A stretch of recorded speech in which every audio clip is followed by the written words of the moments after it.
I can't explain it, but the butterflies seem to know where the bodies are. I've been a park ranger since I was 18. After 5 years, I really can't imagine doing anything else. I was in the Scouts when I was younger, and have been an avid hiker all my life. Time spent in the woods is time well spent, and the ability to work there every day is absolutely a dream come true for me. Being a park ranger, you see your fair amount of bodies in the woods. People come out here to hike and swim and forget that there are things here that will kill you. They run afoul of animals, they get sucked into the rapids, they don't pack enough food or water, and they just get lost and aren't found till someone chances upon them. Spring 2023 was the year that we got some help from the butterflies. It started with the death of Angel Myers, but it certainly didn't end there. Angel Myers was what you would call a minimalistic camper. She would come in with a few essentials, just kind of camp wherever she decided to drop down. She knew which plants would kill her and which ones would nourish her, which was good. She also knew which plants would get her higher than airplane wings, which was bad. We had called the cops on Angel several times, but they always cut her loose a few days later, and the rangers refused to toss her a lifetime ban from the park, and she just kept coming back. When a pair of hikers told us they had found a body in an area we knew as the Meadow, we supposed this would be the last time we had to call the cops on her. She was naked, and it wasn't the first time many of us had seen her in this state. She wasn't bad to look at, but it's always a little weird to find someone stark naked in the elements. She was splayed out, spread eagle, in the flowers that grew in the meadow, and her eyes and tongue were missing. That wasn't terribly uncommon either, not with all the varmints in the park, but the little black growths on her skin were definitely something I'd never seen before. She had 3 rows of perfect little spikes, each of them about 3 inches long, and each line about 9 spikes long. Other than the spikes, the strangest part of the whole scene was the butterflies. They weren't a species I was familiar with, and they were bone white with light black patterns on their wings. They were thick over the body, and I assumed that they had been what had drawn the hikers. They were circling in a cloud, the white easily seen against the green canopy around them, and I was as amazed by them as I was the weird protrusions on her skin. "What the hell are these?" I asked, reaching out a finger to test if they were sharp, but finding them squishy and full of green liquid instead. "Pallida morse," Rico, one of the other rangers I worked with, said. "One more time in English for the rest of us," I said. "Pale death," he said, pointing to the butterflies. "They're rare. I don't think I've seen one in the flesh. They're supposed to live in the deep woods, and they only come out every few years to lay eggs." I pointed to the little row of spikes running up her thigh. "On corpses?" Rico nodded. "That's why they call them Pallida morse. They lay eggs on corpses, though it's usually of animals. I've heard of them laying eggs on human bodies, but it's rare. I guess they found the corpse before we did." The hikers said about the same thing when we questioned them.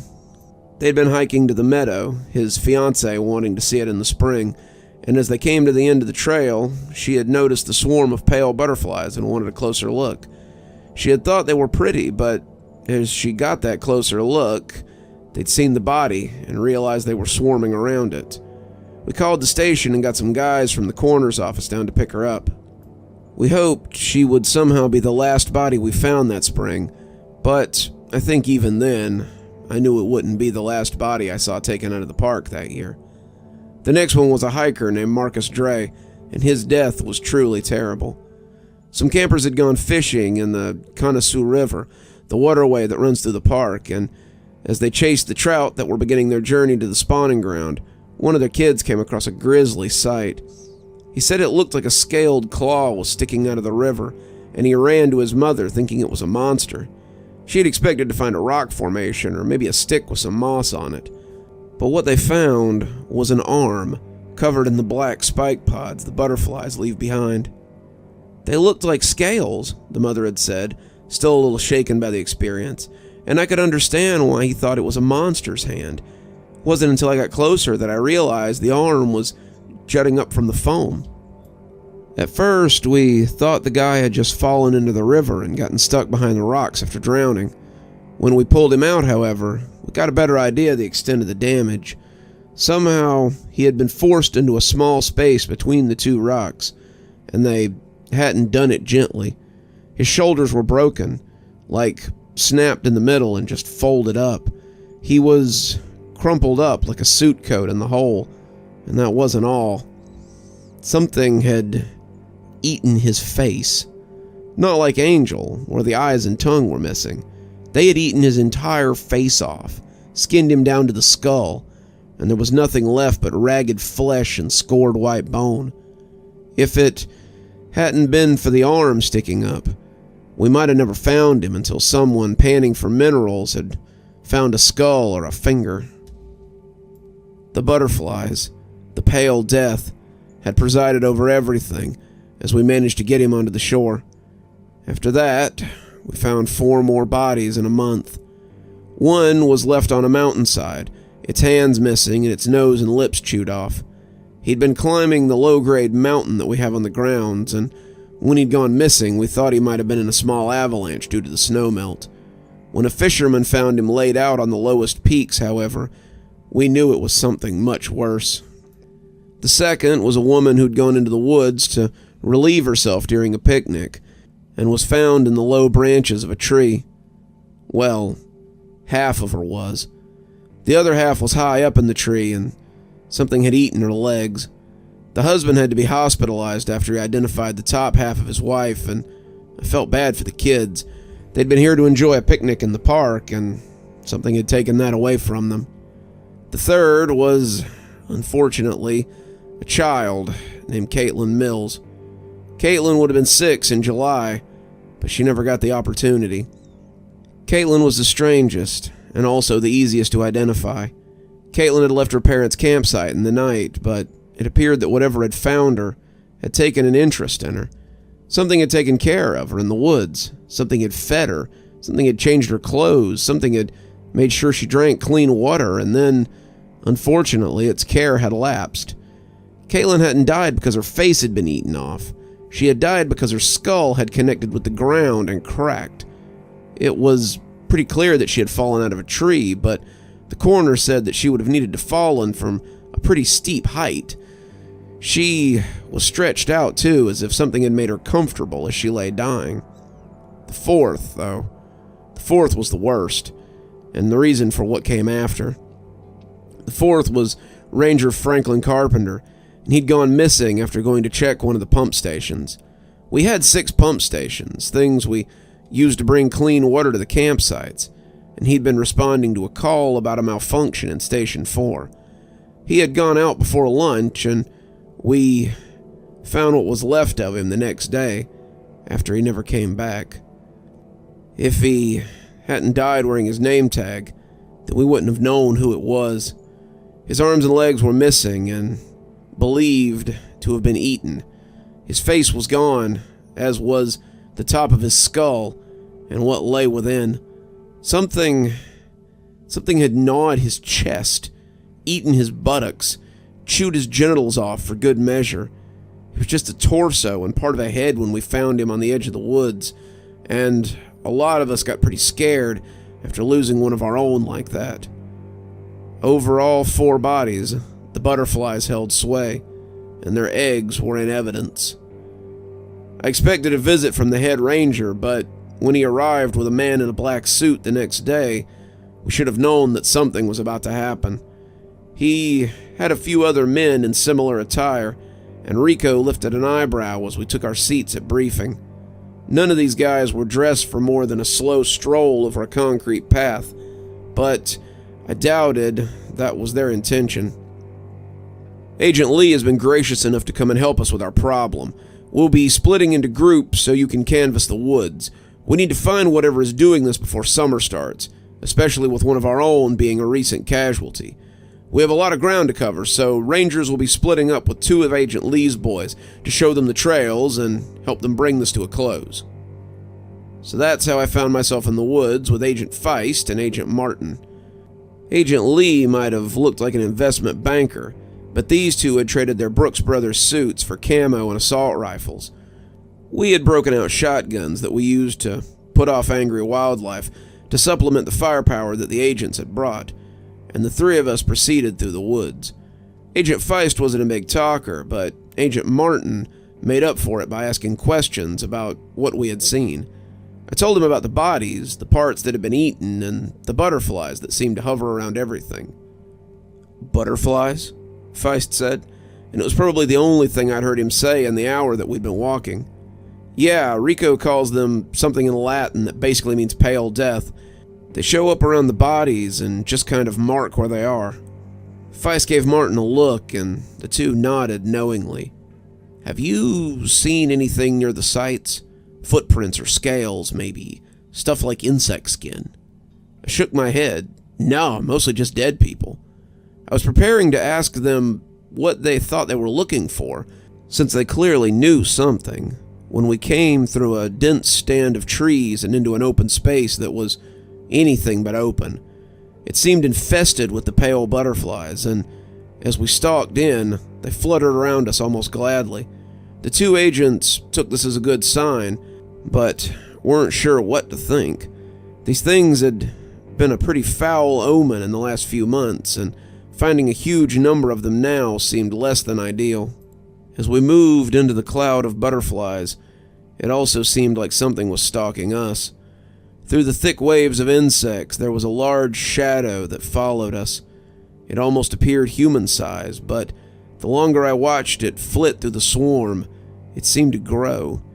It may have had as few as 2 arms, or as many as 8, but the wings I saw stir its smaller kin were what worried me. They were tall and white, just like the others, and it seemed to be using them as a blind to lure us in deeper. "It's close," Martin whispered. "Steady," Feist said. "If we spook him, he might fly away before we can take him out." "What?" I half whispered, talking too loud, but too scared to care. Feist looked at Martin, shrugging at something on the other's face. "You've heard of the Mothman. Well, there's a counterpart to that thing. The people of Joplin talk about how many of their children were saved from a tornado by these butterfly people, but they assume those who were lost were taken by that tornado, and not the same creatures who saved them. We call them Lycadia bipoptus, and they are extremely..." But he never got a chance to finish. Suddenly the cloud of butterflies enveloped us, their small bodies clinging to us as they struck. Our vision was cut off, and as the automatic weapons chattered, I hit my belly and started crawling. I wanted to get out of the swarm, to get away from the wild bark of the guns, and as I crawled, I heard somebody yelling. The wet sound of something being torn cut off some of the screaming, but the gunfire persisted as I kept making my way out of the cloud of insects. I kept crawling until I made it out of the clearing. Once I was no longer being buffeted by butterflies, I got up and started running. I could still hear the gunfire behind me, but I knew that what I wanted was to live. I knew that if I stayed, I'd be dead, and I still very much wanted to live. I ran until someone yelled at me to stop and shoved a gun in my face. It was another one of the agents, and as they all coalesced, I was ordered to take them back to the spot where I had left Agent Feist. As little as I wanted to go back, I agreed. By the time I got back, Feist was sitting on something he had covered with a tarp. Feist's left hand was hanging uselessly at his side. His clothes were ripped to shreds, but he was grinning like a big game hunter who'd bagged the big one. "Get it to the truck. Tell the boys back at base I had no choice but to kill it. It refused to come peacefully and forced my hand." Martin was dead, his body covered in a slew of crushed butterflies. I saw him before they could tarp him as well. Something had torn his throat out, and I assumed it was whatever was under the big tarp that Feist was guarding. They took both the tarped bodies away, and when Feist came towards me, I was worried he would be angry that I'd fled. He put a hand on my shoulder instead and nodded in understanding. "Don't feel bad, kid. I would have run too if I'd had the choice. Both Agent Martin and I knew what we were getting into. You got us here. That's what counts." They took it away, and the murders stopped. We lost 2 more hikers that year, but they were both killed by the elements. The butterflies left that same day, never, hopefully, to return. I can't help but think about that spring again, as winter abates and the seasons get warmer. I tell you one thing, I'll be keeping an eye peeled for butterflies from now on. You never know when they, and a new horror, might show up again. Hey guys, I heard so many of you liked my stories about the butterflies that you wanted to know a little more about the park. To answer your first question, no, the butterflies have not been back, but it's pretty early in the season, so I guess they have time. Today, however, I want to talk about something else that happened last year. It wasn't quite as odd as the butterflies, but it was still pretty weird. As a park ranger, I often get called upon to do search and rescue. I know what you're thinking, and the answer is no. I didn't find any stairs in the woods. I have yet to see a set, actually, and I hope to never encounter them. I did find something weird out there, though. Something I want to talk about, since you guys seem willing to listen. Fair warning, though, it's pretty strange, and I don't really have an explanation for it. So last summer, we got a call about a 9-year-old kid, Michael Peters, who'd gone missing from his campsite. That's not as uncommon as you might think. Little kids like to wander off on their own a lot, since they think they're immortal. It wouldn't be the first time we had to go look for some wannabe Bear Grylls who decided to go out and play in the woods, only to end up playing naked and afraid after a night of wandering in the woods. We were hoping we would find him alive, since it had only been about 24 hours since he'd gone missing.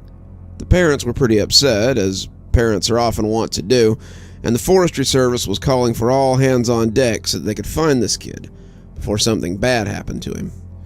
So, we all put on our hiking boots, grabbed some provisions, and went out to have a look. If this all sounds a little cavalier, then I'm sorry. After a while, the attitude is how you distance yourself from the terrible things that sometimes happen here. Children go missing, people die of exposure, hikers are caught in landslides while hiking a trail that's rated for amateurs. If you stop to think about all of it, it really makes you wonder why you do it. We were pretty confident that we could find the kid. He hadn't been missing that long, and the chances were pretty good that he had just gotten lost in the woods and was waiting for someone to find him. We set out at first light, radios and gear strapped on just in case, and I was given the area around Carpenter's Woods. Carpenter's Woods gets its name from Alistair Carpenter, a man who lived on the property before it was a national park. Alistair Carpenter had come from New York, hoping to find a life that was a little simpler. He'd been an avid hiker for most of his life, and it's said that he had hiked all he meant to in the area surrounding his home. He wanted a challenge, wanted to go somewhere where his money wouldn't do him any good. So, he came out here to the middle of nowhere, built a cabin, and lived off the land. For the next 40 years of his life, this was where he lived. He fished in the streams, hunted the deer, generally kept his head down, and tried not to be noticed by the local Native American tribes, who still lived in the area. This was in the late 1800s, so the land still wasn't quite as settled as it would be. And when others found Carpenter out here thriving, they were impressed. When the park was first marked out in the 40s, the surveyors found his cabin and, incidentally, the remains of Alistair Carpenter. The cabin was still there and is now one of our biggest tourist draws. The remains were laid to rest at Katy Merrill Methodist Church, which is also on the grounds, and is another place that history buffs also come to see. I started my search at the cabin, not an uncommon place for people to go. It had been locked up since we didn't have a regular guide to come out here, and the inside was more than a little musty. The cabin was full of old furniture, the rustic kind that you make out of actual trees, as well as some shadow boxes of tools that Mr. Carpenter had used to survive. I didn't see any sign that anyone had come out here, inside or out, so I locked up the cabin and proceeded into the woods. The trails around the cabin are quite nice. They're also low-impact trails, so your grandmother could probably hike them without a lot of prep work. They're meant to be casually enjoyed, so it felt plausible that he would have gone down this way. The cabin was only a mile from the campsite where he'd gone missing, so I figured if we were going to find him anywhere, it'd probably be around here. It was hard not to equate him to the missing girl during the butterfly incident. I really hoped we wouldn't find him in a similar state, but it hadn't been the worst way that someone had died during that event, I suppose. The remains of the girl had been almost lovingly taken care of, and I suppose there were worse ways for a child to suffer in the forest. I was trying to remain positive, hoping for a happy ending on this one, but happy endings in the real world don't happen often enough. I'd been walking for about half an hour when I came across something in the tree line. It was a colorful chip bag, the smiling face of the orange goldfish looking back at me, and given its placement, I turned to look down one of the utility trails that led into the woods. These were not low-impact trails. They were cut to give access to pump sheds, or sheds where we keep extra equipment, and they were often overgrown or less habitable than the communal trails for guests. If a kid had just rambled through the woods, I suppose it wouldn't be out of place for him to pick a trail at random and continue on his adventure. I got out the radio and called in what I had found, telling him I was heading towards the N-17 shed, and dispatch came back in the affirmative, telling me to be careful. So, I headed into the woods. I found the shed without too much trouble, and that was where I found my next clue. There was a water bottle sitting on the stoop of the shed. That wasn't terribly out of place either, since a lot of the rangers are kind of slobs. They preach about leaving no sign, but a lot of that comes down to do as I say and not as I do agenda. It would have been easy to just brush off, except when I looked at the bottle, it had 3 greasy-looking fingerprints emblazoned in orange dust on the outside. I had had enough siblings to know goldfish crumbs when I saw them, and it led me to believe that whoever had dropped the chip bag had probably had the water bottle too. Again, it didn't necessarily have to be the kid. As I looked around, I saw a side trail that led from the shed towards another utility trail. This one was overgrown, and I honestly couldn't picture a kid going down this way. I was ready to head back to the main trail when something caught my eye. A piece of fabric hanging from one of the overgrown branches. Just a little scrap of blue in that sea of green. Stood out like a sore thumb. I tried to remember what the parents had said the kid was wearing, and it seemed like blue shorts had been mentioned. I sighed. It would be the trail that led into Narnia, wouldn't it? Taking some gloves out of my bag, I started picking my way through the thick brush and overhanging thorns. It was slow going, as I had known it would be. But as I finally came through the tangles, I found a trail that was in slightly better shape than the ones leading away from the shed. The canopy overhead was dark, making me think of going through a tunnel, and the deeper I went, the stranger the sounds around me became. At one point, I could have sworn I heard a train whistle, but that shouldn't have been possible.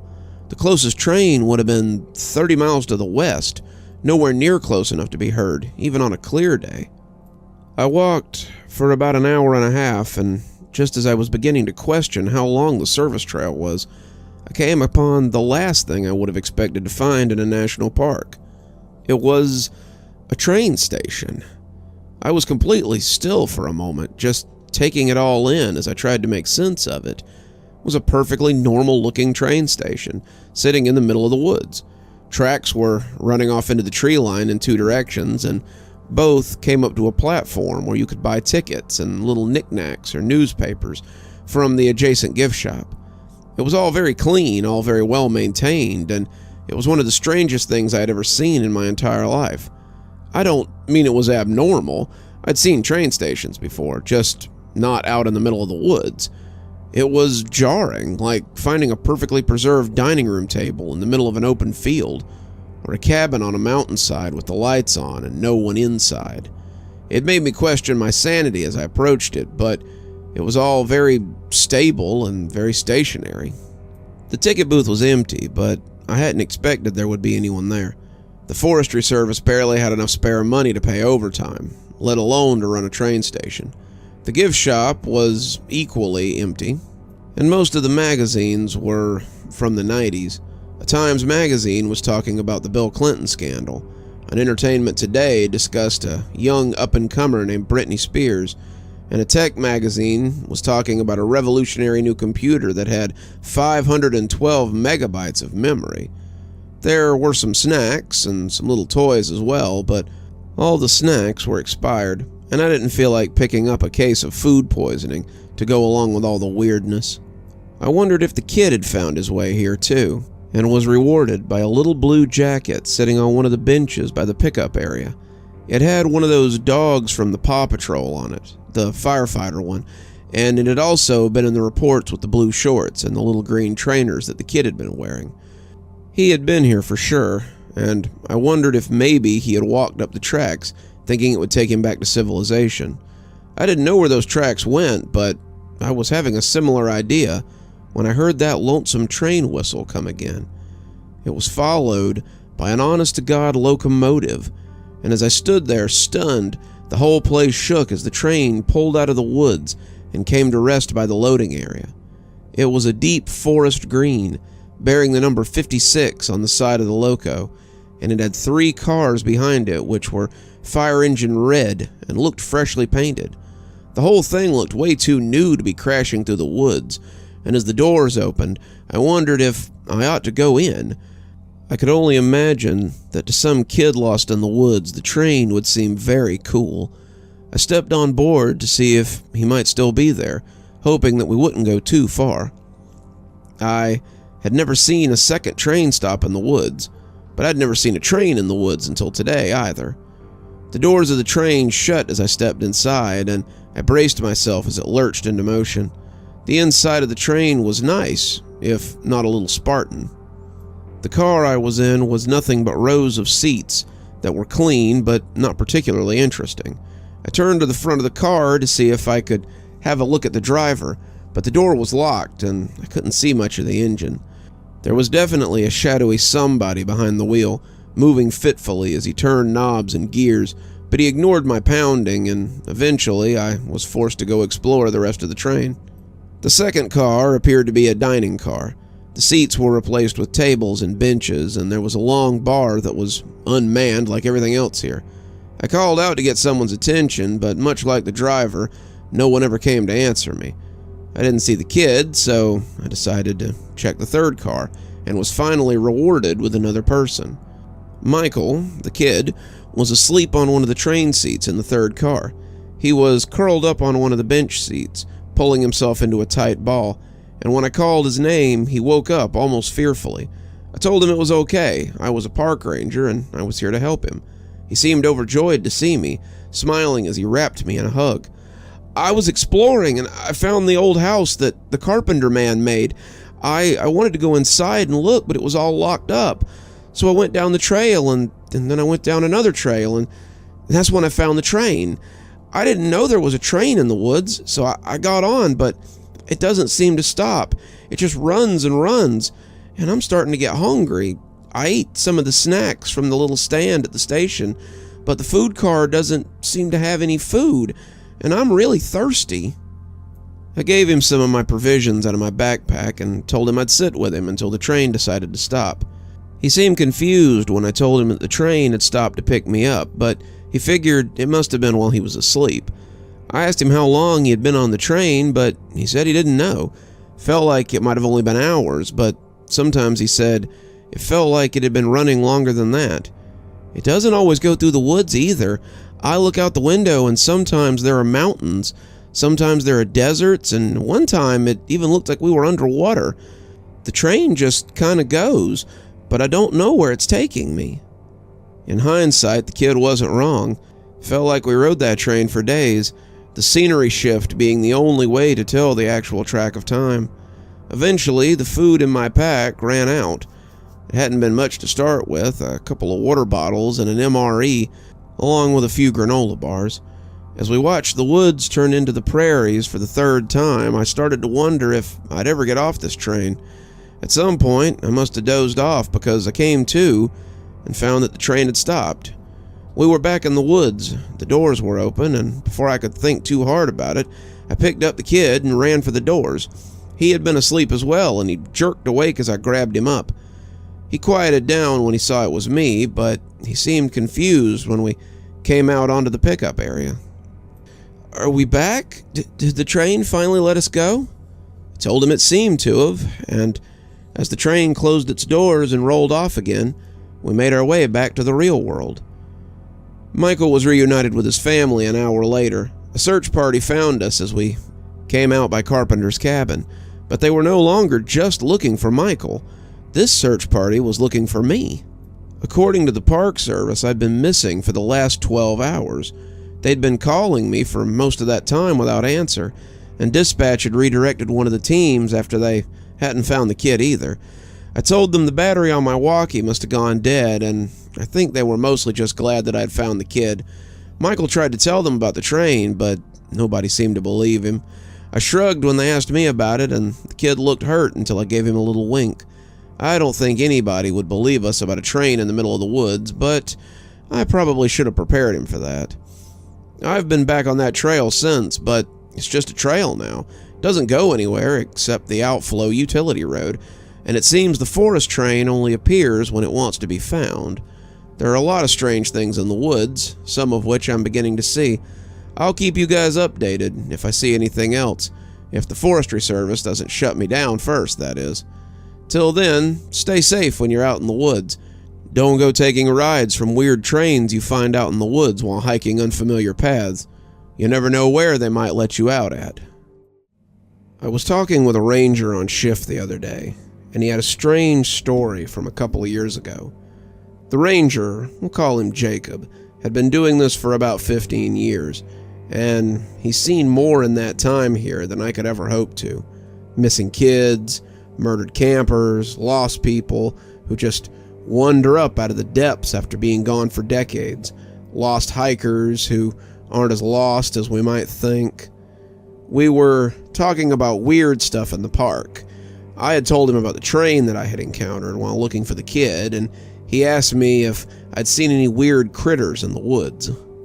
I told him I had, filling him in on the thing about the butterflies and the other thing, before asking what sort of things he had seen. He got quiet for a minute as he thought about the best way to tell it.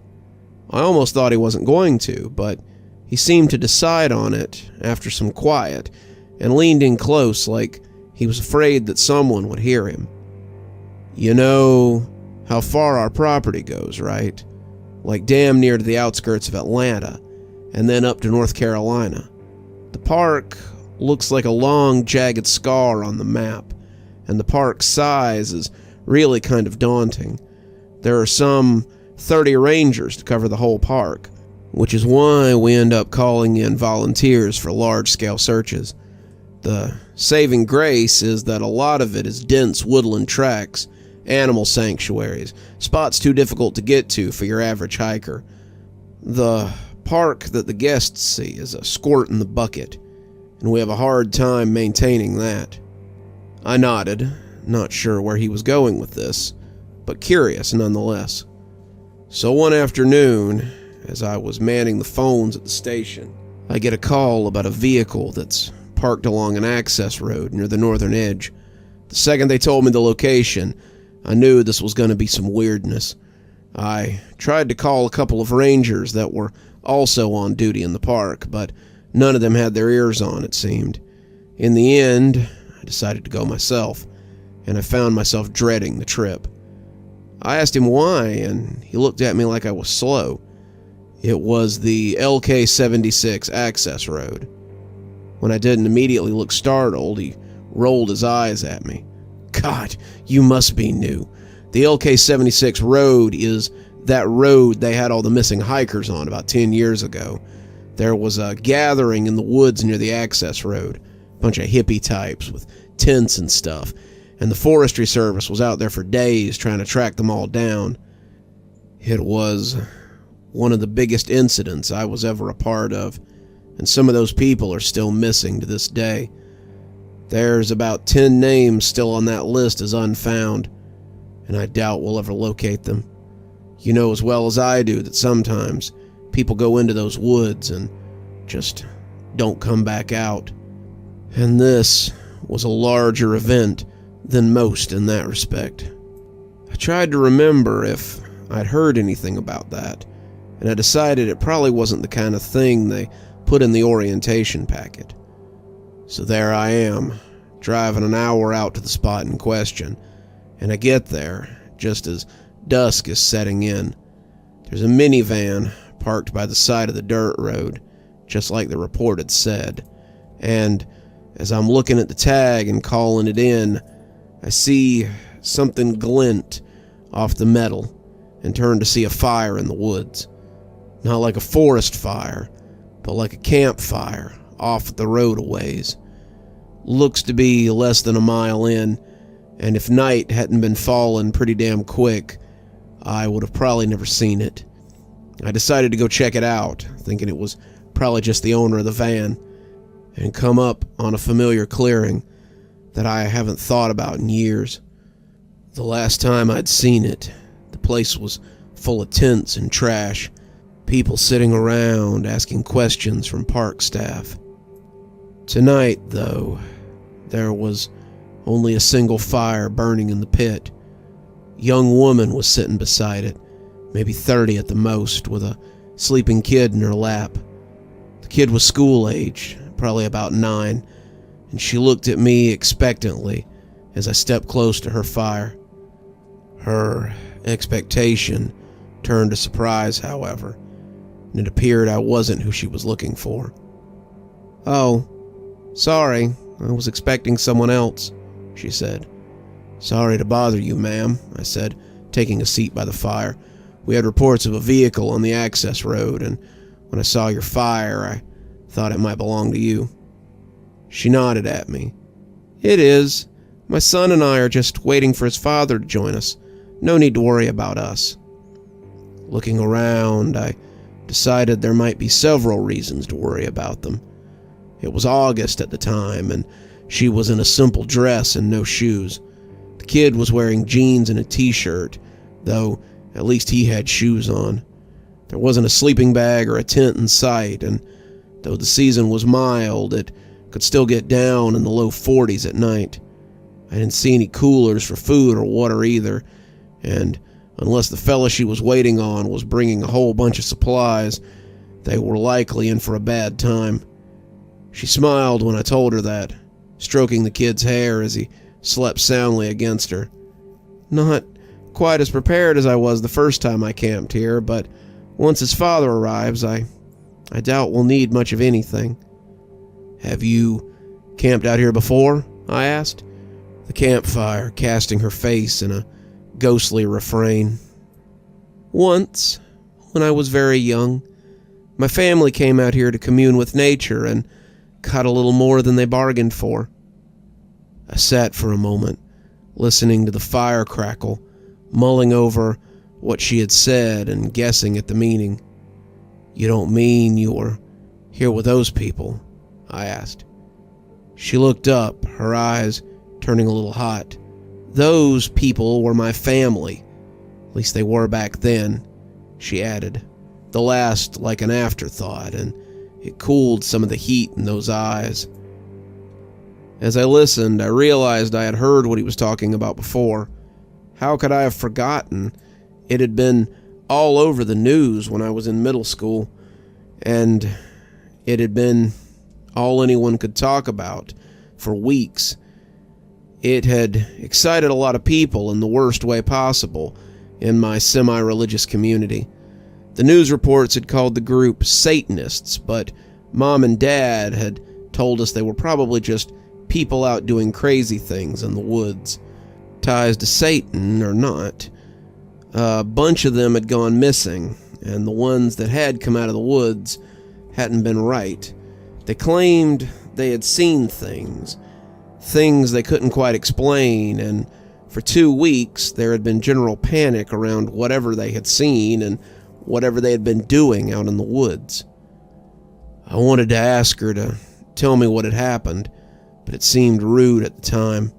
How do you just ask someone to explain to you about what was probably one of the worst days of their life? Turned out I didn't have to ask. As we sat there listening to the fire, she just began talking, uninvited. He had taken me out of my thoughts when he started talking, and I focused my attention back on him. Our leader had brought us out to the woods to be with nature, but he actually meant to commune with something else. We didn't know that he had been researching local legends and had decided that whatever was in the woods was worth seeking. He wanted us to be safe, though. He wasn't a complete fool, so he enlisted the help of a local guide. The kid, at the time he was only a little older than I was, came well vetted, but turned out to be a little green. He set up what he believed was a proper protective circle, burnt the right things to keep whatever might come at bay, but it was all for nothing. She then looked down at the kid sleeping on her lap as she stroked his hair. I can't lay it all at his feet, I suppose. We did our part as well. Amadeus had whipped them into a frenzy with a mixture of drugs and alcohol, and when we got what we wanted, we decided to get nosy. We went to investigate, despite the advice of the guide, and ended up unmaking all of his preparations. With the protection unmade, he decided to wash his hands of us, and went to go protect himself instead. I went to try and help my friends and family, but that's when I met this one's father. She stopped long enough for me to think she wouldn't go on, and when she started again, it was a little surprising. I remember jumping as if struck, her voice older than her 30 years, and wondered if I wanted to know the end. He met several members of my family that night, but to 3 of us, he left little gifts. Gifts like this one, she said, as she looked down at the sleeping boy. Gifts that killed the other 2, but not me for some reason. Is that why you're out here? I asked. She nodded. He's been calling to the boy, telling him things that he can't understand, telling him things that he doesn't want to understand. It was inevitable that he would call him back, so now we've come to see it through. We were quiet for a little while, but all at once it began to sound like something was moving in the woods. It was big, whatever it was, and I began to hear noises that didn't make a lot of sense. The grunts of deer, the soft chuffing of bears, the clittering sound of raccoons, the chirping of squirrels, and all of it seemed to swirl around us like an angry wind.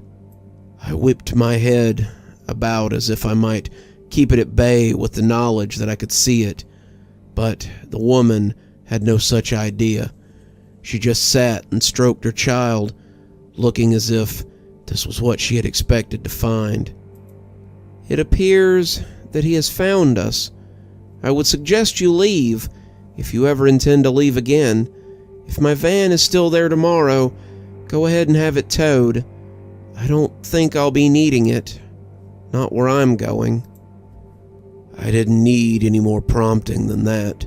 I ran out of that clearing, heading in the direction I believed the road to be. Behind me, the fire went out, and I heard those noises converge on that clearing, like waves rolling up to the shore. Fortunately for me, I had been correct. I came out on the road about 30 minutes later, and after getting in my truck, I drove like the devil himself was behind me. I got a call 3 days later to let me know the van was still out there, and I told them to call the wrecker and have it towed back to the city. Whoever she wasn't going to need it anymore. The 2 of us sat there as his story came to a close, and I suddenly felt as if my forest train was nothing more special than a tree full of newborn squirrels. It's best to remember, strange things happen in these woods. You could try to rack your brain over it, like I did with the woman and her campfire, but it'll never lead you to anything. It's best to just put it out of your mind and go about your business. Otherwise, you might become whatever it is business in the end. He left then, getting in his car and driving home, and after locking up the ranger station for the night, I did the same. I've got more stories from my first year as a park ranger, and maybe I'll tell you if the park service doesn't shut me down. Till then, take care of yourselves while you're out in the woods. Treat them with respect, because they will not hold the same respect for you. Hey guys, it's your favorite park ranger again. Some of you have asked how I got started being a park ranger. It's actually a pretty interesting story, one that really started my journey with the Park Service and sets the tone for the rest of my career. So after graduating high school, I started trying to figure out what I wanted to do with my life. I thought about college, but ultimately dismissed the idea. I was a solid B student, and the thought of going back to school seemed terrible. I'd been volunteering as an assistant scoutmaster, working part-time at the community pool, and started thinking it might be nice to be doing something in the woods. I'd never considered the park services, but when I found a flyer on a bulletin board while I was taking some of the kiddos on a hike, I thought I might have found something to try out. Wanted, fire watchtower operator, high school diploma, reference is a must, outdoor skills a plus, ability to stay in the woods for 90 days, an absolute must. $4,800 at the end of 90 days with the potential to re-enroll with good service. Contact Ranger Station A for inquiries. I did a little more than call the station. Once I had concluded the hike and the kids were back in their minivans and compact cars with their parents, I went to Station A to inquire in person. There were a couple of bored-looking rangers sitting around, but after some questions and some finger-pointing, I was directed to Ranger Thurman, someone who would eventually be my boss. He shook my hand, taking in my scoutmaster garb, and asked about my credentials. I explained that I was an assistant scoutmaster, a lifeguard, an avid hiker, and an amateur rock climber, and that I was looking for something to give me a chance to think about my next step in life. Thurman had laughed. "Well, 3 months is a long time to think, kiddo. You sure you're up for it? It drives some of them stir-crazy. They end up naked in the woods by the time we find them." I told him I thought I could handle it, and he took my application and said he'd get back to me. A week later, I got a call from a number I didn't recognize, and it turned out to be him. "So it's been a slow season for sign-ups, but not a slow season for fires. The head ranger has actually opened up 3 decommissioned towers this season, so the need for help is at an all-time high. If you think you can handle yourself, I'm willing to give you a shot." Told him I'd be happy for the opportunity, and he told me to come to the station on Monday for orientation.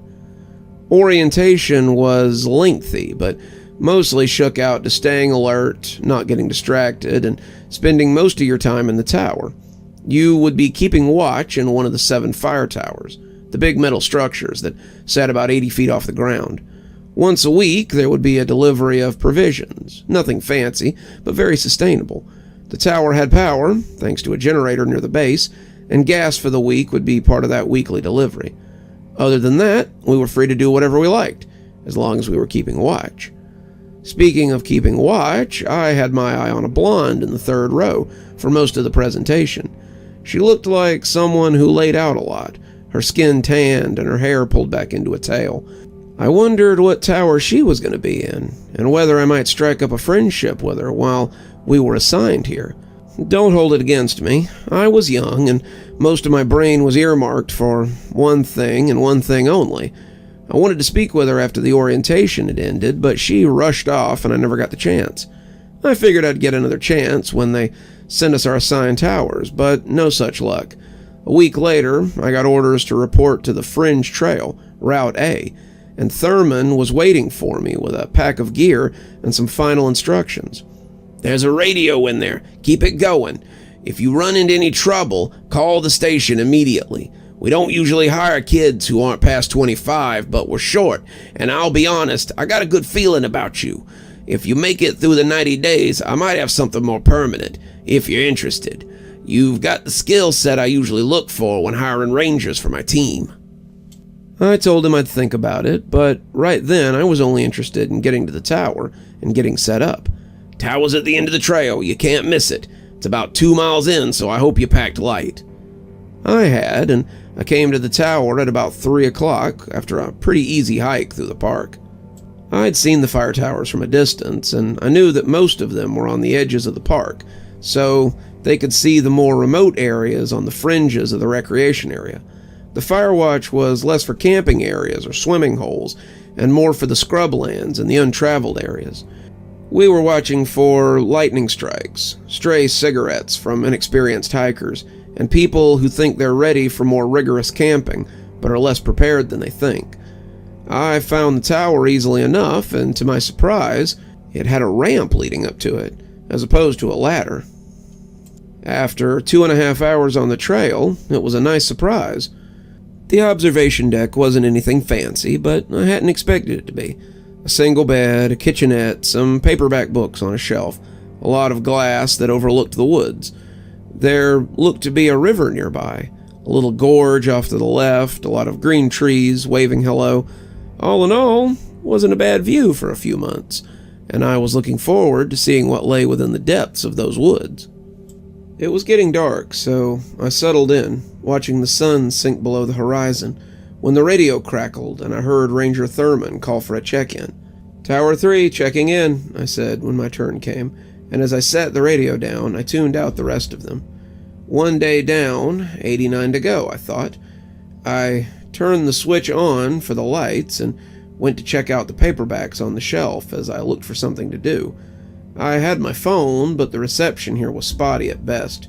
There was no Wi-Fi out here, not like I'd expected there to be, and as I found a Dean Koontz novel I hadn't read before, I heard the radio crackle as someone called someone else by name, clearly looking for some company.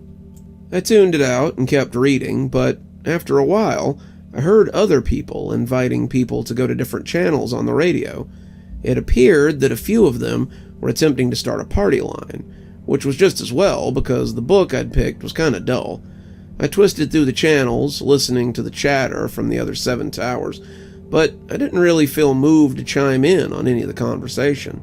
They were talking about sports or video games or movies, and most of them weren't talking about anything I really had an interest in. I twisted off Channel 4 when I heard the subject matter, and I couldn't believe that 2 of them were doing that right out in the open on an open channel. They had known each other for a couple of hours, tops. Get a room, for God's sakes. That's how I landed on Channel 7 and heard an unsure voice that would be my company for the next few months. "Hello? Anyone there?" "Tower 3's here. Who's this?" "Gretchen from Tower 13.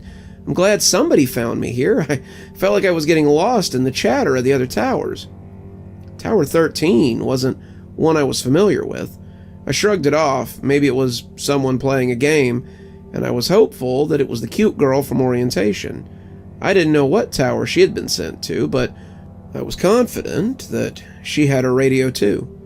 "Well, Gretchen from Tower 13, how did you find the conversation on the other channels?" "Pretty dull, honestly. They chattered about sports or movies or whatever. It's the same every year, to be fair. They just talk about boring things and spend the next 3 months ignoring all the natural beauty around them." I leaned back in my bunk, deciding I liked her even more. "And how do you like the beauty of nature?" "I like it a lot. There's a warren of rabbits within easy view of my tower, and I love watching them come out when they feel safe. They nibble and hop around. It's pretty adorable. There's a nest not too far from the warren of some hawks that seem to come back every year to nest. I know the one this year is the same because he's got the same tail stripe like the little one from last year. I'd have to break out my binoculars and have a look around when the sun came up. I would love to spend my days watching the deer or the birds who made the area their home. Gretchen was starting to sound more and more like my kind of girl, and as we talked about nature and hiking and whatnot, I watched the night slip by until I realized it was almost 2 a.m. "Hey, I better get some sleep," I told her. "Don't want to sleep through any potential fires tomorrow." "Oh, I didn't realize it was so late. Well, when you want to talk, hop on Channel 7. Someone seems to have left a radio here, so I find myself with 2. I'll keep one on the main channel and one on 7, just for you." I smiled, wishing her good night, and swapped back to Channel 1. It seemed I'd made a friend, and it was a friend who would fill my evenings with conversation for the next few months. The next couple of weeks seemed to fly by. I spent my days hiking to various things, checking on hikers that dispatch had sent me out after, going to reported fires in the area. It was a dry summer, so fires in the park were strictly prohibited, and even once to check on a drunk that someone had reported wandering near my tower. Mostly, however, I sat in my tower and watched for fires. It was a big year for fires too, but not that early in the season. This was June, and we all knew that the need to watch wouldn't really be dire until July. That was when attendance would be at its highest, and we'd need to keep our eyes peeled for smoke day and night. Those are always the worst weeks, Gretchen confided. I've seen more fire and rescue come in July than any other month. Last year, a family accidentally set their tent on fire by not putting out their campfire and burned up a big section of the woods in the process. They all died, which was sad, but they should have been more careful. We talked a lot more about fires that night, and I remember it being the end of June because I thought it was our 3-week anniversary. Silly, I know, since we weren't even dating, but I felt like she wouldn't have minded. I hadn't really done much besides a little bit of chatter with the other towers, and it was rare for me to swap my radio over to Channel 1 again before about 2 a.m. after final check-in. I spent most of my evenings with Gretchen, and I felt like she was as glad for the company as I was. "Hey, what do you do when you aren't in a fire tower?" I asked on a whim. There was silence for a moment before Gretchen finally got back to me. "I don't know, not much I suppose. Usually just come back for another season." "Well, would you want to do something after the season is over?" I asked, holding my breath as I waited for her response. You're sweet, but I just don't think we'd work out like that." I felt a little disappointed, but I understood. "I get it. You're probably married or something out in the real world. I get it." "Oh, no, it's nothing like that. It's just, this is kind of my life. I come back season after season because I love this place. The tower is more of a home to me than the one I came from, and I can't imagine anywhere but here." "That's fair, but maybe we could at least go get a coffee or something and see how things go." She laughed. "I'd like that." It was the second week of July when the big fire happened that would lead me to meet Gretchen and understand why things wouldn't work between us. The official report said that it was started by an improperly extinguished campfire. Some coals had been burning under the dirt the campers had thrown on it, and it had caught and spread to a nearby field of very dry, tall grass. The woods went up quickly, the rain having been sparse since May. The fire was in a part of the park that wasn't really attended, mostly scrublands and little valleys, so that was good for evacuation.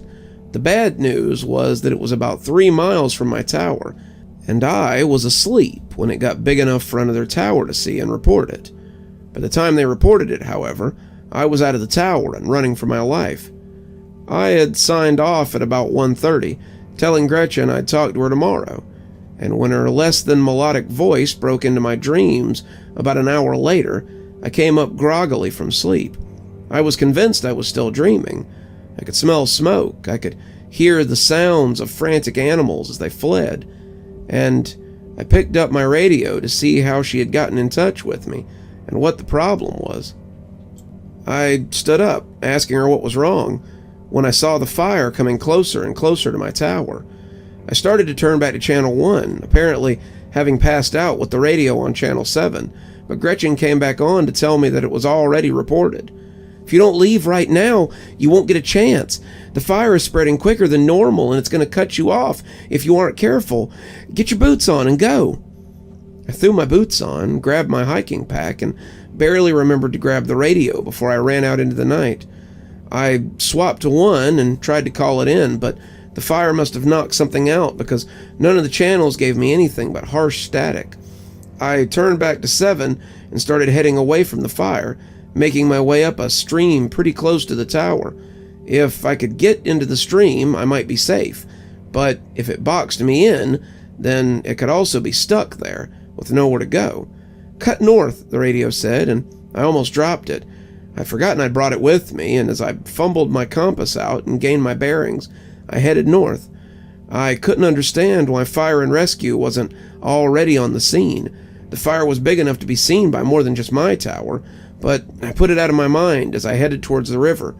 "A little more east," Gretchen said. "Not too much. There you go. Keep heading that way and you'll miss the fire." I could see it coming up my right side, the heat baking off it enough to make me squint. I hadn't realized that it was that dry out here, but I was quickly being hemmed in by the fire. I needed a way out, but I didn't know if I could make it before I was trapped. "Go east through the creek and look for the tower. Once you make it there, you should be safe." "Which tower?" I asked, coughing as the smoke hit my throat. "It's mine. It's 13. Just make it here. It should be outside the fire line." I kept running, coughing as I tried to get away from the spreading heat. Gretchen helped me, telling me which way to go.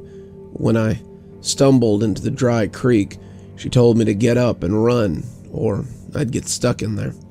The flames were coming on strong, eating up the dry ground like a hungry beast, and I scrambled out of the dry bed and saw the top of a tower against the purple sky. It was dark, but maybe that made it easier for her to see me. It wasn't until I came to the base of the tower that I had my doubts. The tower was old, rickety even, and looked like this wasn't the first fire it had seen. It sat in a clump of new trees, the ground around it scraggy and disturbed, and I couldn't see a thing up top. On the side, the numbers nearly unintelligible, was a faded 13. "Are you in there?" I asked, hesitating before just climbing this death trap to see someone I was beginning to doubt was there. "Yeah, come on up." Something moved then. Something slithered behind the windows, and suddenly I thought I might have been safer with the fire. It was nothing substantial, just a quick trailing of mist, but it was something, and it filled me with an insatiable dread. I should not be here, my mind yelled. I should be somewhere else, somewhere safe, somewhere with people. And as I took a step away, I heard Gretchen again come from the radio. "What's wrong? Getting cold feet?"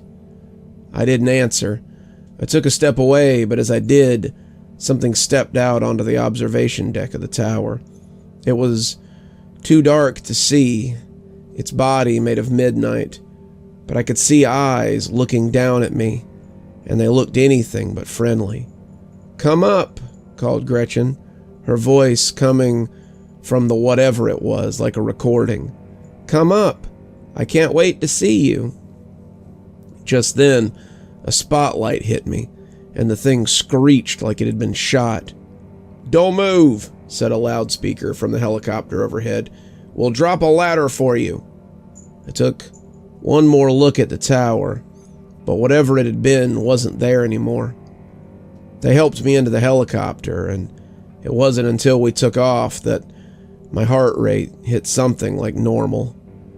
All in all, the fire burned about 80 acres, but fire and rescue got water on it quickly enough and stopped it from spreading. There were no fatalities, though the tower I was in did need to be completely rebuilt. If I had been in there 10 minutes longer, they would have been cleaning up my remains with a shovel. At least that's what the park rangers said. I got pulled into the head ranger's office after the EMTs checked me out, and we had a long talk about how I had managed to get out of my tower in time, make it past the fire line, and still not call it in. I told him how the radio hadn't been functioning properly, and I'd simply run for my life. He commended me for my quick thinking when it came to getting out of danger, and seemed impressed with my performance through the Firewatch program. "Given that your tower was destroyed, we can't exactly send you back. We'll have to have the closest 2 towers keep an eye on your area, but I do have something if you're interested in a job." He had an open junior ranger position. It was part-time, minimum wage, and probably would come with a lot of overtime, but he promised me if I toughed it out for a year and passed all the training courses involved, he would promote me to full ranger after that year. Despite almost being burned to death and caught by a something or another, I still liked the woods and wanted to work there. I agreed, and he was as good as his word.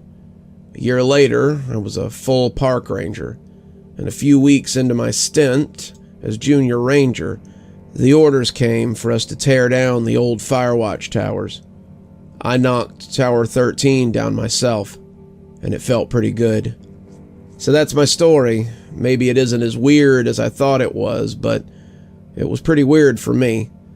If you want more, let me know. I'm sure I have some more weird tales from my past in one of Georgia's largest state parks. It was one of those things that I know no one will believe, but I swear I saw it. The other rangers, the young guys who don't believe much of anything, think I was just dehydrated. Maybe I was. If I don't believe what I saw, though, all I have to do is look at the old guys, the veterans of 1,000 lost kids and a decade of search and rescue missions, to know that they understand. Weird stuff happens out here. It's not something that everyone will get. For me, it was a lighthouse. It all started with a missing hiker, Clarence Young. He was about 22 and had just finished his 3rd year of med school.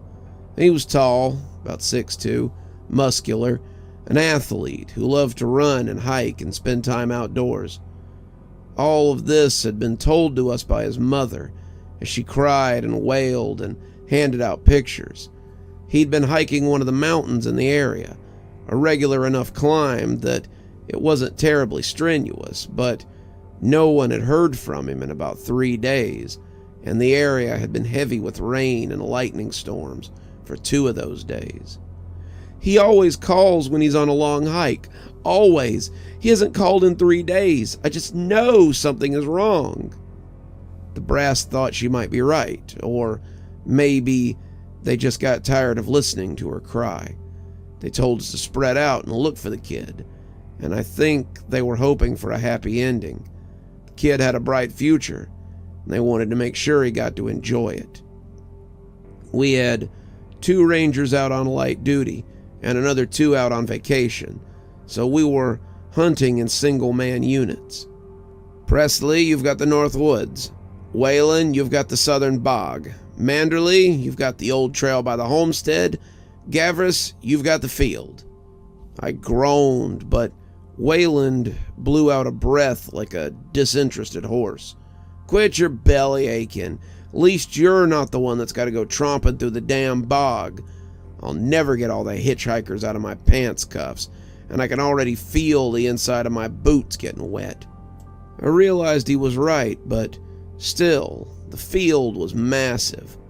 The field was a pocket of hay and timothy grass, some of it growing with wild wheat and clover too. It was thick, and it butted up on the mountain on the southern base.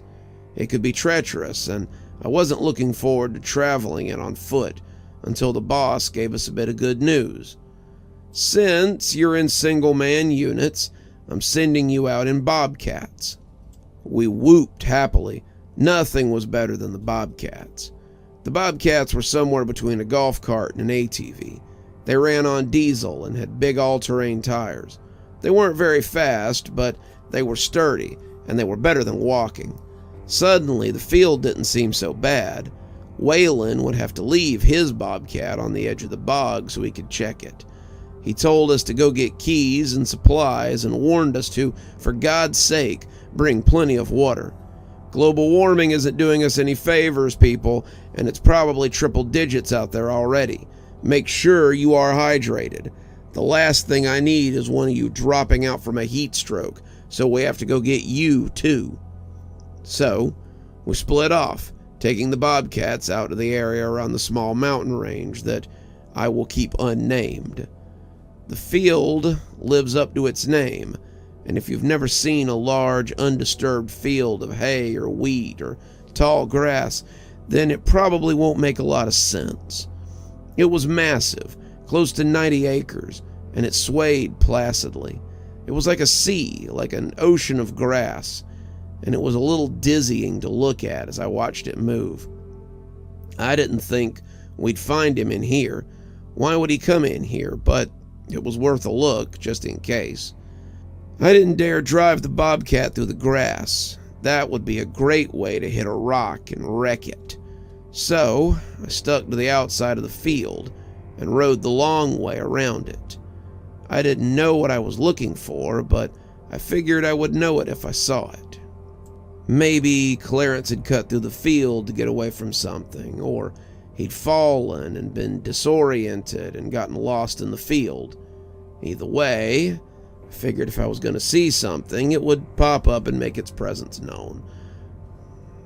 A cast-off shoe, some pushed-down grass, an abandoned backpack, something to let me know that he'd been there. I kept driving, eyes focused on the sea of waving grass, and that was how I failed to see the real tire killer of a rock sitting on the edge of the field. I hit it hard enough to nearly flip the buggy over, and when the bobcat began making a god-awful noise and clumping along, I knew I'd shredded a tire. I pulled over, checked the tire, and sure enough, it was popped.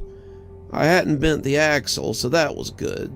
But now I was stuck out in the endless grass field with nothing to do but report what had happened. I hopped on the radio and let dispatch know what I had done, and they told me that it could be an hour before anyone got out there to get me. I groaned, thought about just walking back, and decided it might be a bad idea to just go tromping off in the heat. The bobcat had an air conditioner. Well, it had a fan, and I sat on the front seat and sweated as the fan did very little to keep me cool. This sucked. I was stuck about 10 miles out from the station, with nothing to do and nowhere to go, and it was so hot out. I started drinking the water I had brought, mostly to have something to do, and I think that was the first time I saw it. I was bringing the water bottle up, the water making the things on the other side wavy, and I caught sight of something strange.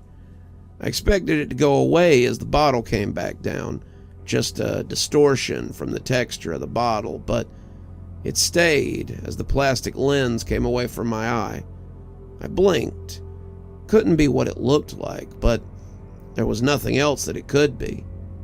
It was the top of a lighthouse. I'd seen lighthouses before, but never in person. I'd seen them in pictures and recognized the metal walkway around the top with that big light inside. It wasn't lit, at least it didn't appear to be with the sun overhead, but the thing that held the light was definitely spinning. I don't know the terminology behind a lighthouse, sorry, but I was pretty sure that there wasn't supposed to be one in a field of grass. As hot as it was, I found myself intrigued. I got out of the bobcat and started walking towards it. I stepped into the grass and just let it engulf me as the tower grew closer with every step. I expected it to disappear before I could reach it, some kind of mirage or something, but it just grew out of the tall grass like a tumor. It was made of gray brick, the observation deck up top all black metal and black railing, and it just kept getting bigger and bigger the closer I got. Thunder rumbled suddenly, making my hair stand on end. I jumped when I heard the distant sound of thunder, and that was about the time I realized that the storm clouds were beginning to gather. That wasn't uncommon, and had been thundering and lightninging for the past 2 days, but the sky had been a perfect robin's egg blue before I started the walk towards the lighthouse. The clouds were gathering around it as I came to the base, swirling like they had been called, and as the drops came down, I saw the heavy iron door and made a beeline for it. Luckily, it was unlocked, and I went inside just as the rain started coming down in buckets. I could hear it against the stones of the old lighthouse, and when I turned around, I saw a spiral staircase leading to the observation deck. There wasn't really anything in the lighthouse besides those stairs, so I climbed them. What else was I supposed to do? I somehow knew that I wasn't supposed to go back outside, not just yet, and I kind of wanted to see what the wide field of grass looked like from up there. I climbed for what felt like too long, but I suppose it couldn't have been more than about 10 minutes. There were no windows to let me know how tall the tower was exactly, but as I came to the top, I could swear I heard something other than rain. It sounded like waves were hitting the side of the lighthouse, instead of the thick drops of rain that had been falling when I came in. I came out onto the observation deck and found myself looking down into a sea of grass that was being overtaken by an ocean. The water overtook it, hammering against the lighthouse, and as the grass floated placidly in the water, something moved beneath it. It was huge and glowing, like a worm or some kind of parasite, and it moved through the water like an eel or the long tentacles of a squid. They pulsated like an infected tooth, red and orange and yellow, and as I watched, they spread out to wide corners of the grass field and beyond. The thunder overhead seemed to illuminate it with every strike, and I could see a terrible eye in the middle of its elongated body. The eye was looking at me, and as I backed away from the railing, the drops making circles in the water, I must have tripped because I fell backwards down the stairs. It felt real enough when I hit them, but after a few hard slugs to the head, I passed out. I have no idea if I ever reached the bottom. I woke up in the infirmary, and the other rangers were pretty happy to see me awake. "We found you on the edge of the grass field. You got dehydrated and fell over. What were you thinking? It's triple digits out there." I tried to tell them about the lighthouse and the glowing thing, but they all just said I must have fallen down and hit my head or something. They say it, but I think the older ones know something. I asked Jacob about it later when I saw him sitting on the porch after dark, and he just shrugged at me. "I had told you about the weirdness around here, remember? This place is old, kid, older than any of us. There are things out there that have been here since time was new, and will walk the ashes once we burn it all down. Be glad you discovered something and were allowed to walk away. Not everyone is so lucky." He left not long after, and now I'm sitting on the porch and staring at the stars. I don't know if I feel lucky or not, but I'm glad that whatever lay beneath the water let me go.